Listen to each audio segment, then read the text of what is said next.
আসসালামু আলাইকুম রাহমাতুল্লাহ। ওয়ালাইকুম সালাম রাহমাতুল্লাহ ওয়া ভালো বারাকাতুহু। আছেন? আকবর ভাই আলহামদুলিল্লাহ ভালো আছি। ভাইজান, আপনারা আজকে একটা বিষয় শেয়ার করব। জি ভাইয়া বলেন। আমরা এবং আমাদের সমাজের কিছু লোক বন্ধু বান্ধব মহলে পরিচিতজনের সাথে কথা বলতে বলতে এমন কিছু কথা, এমন কিছু গালি বলে থাকি যেটা কোনো প্রয়োজন নাই।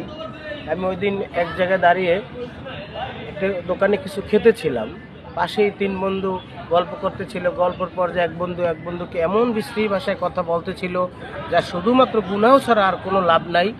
এবং আমরা এ থেকে অবশ্যই পরিত্রাণ চাই। এবং আরেকটা বিষয় দেখবেন, আমরা কিন্তু সালাম যে বিষয়টা দিতাম, আমরা দেখলেই সালাম দিতাম মুরব্বীদের। এই সালাম কিন্তু এখন কেউ মুরব্বীদেরকে দিচ্ছে না, কেউ মানতেছে না এই জিনিসটা। সালাম যে দেয় তার সব বেশি, যে নয় তার সব কম হইলেও সব আছে দোনো দিকে। সুতরাং আমরা যেন সবাইকে দেখা মাত্রই মুসলমানের পরিচয়ে সালাম বিনিময় করে হয় ইনশাআল্লাহ। এটা আমাদের নবীর আদর্শ, আমাদের নবী আমাদেরকে শিখিয়েছেন। ইনশাআল্লাহ আমরা সবাইকে সালাম দিব, আপনারাও সবাইকে সালাম দিবেন এবং নিবেন। আসসালামু আলাইকুম ওয়া রাহমাতুল্লাহ।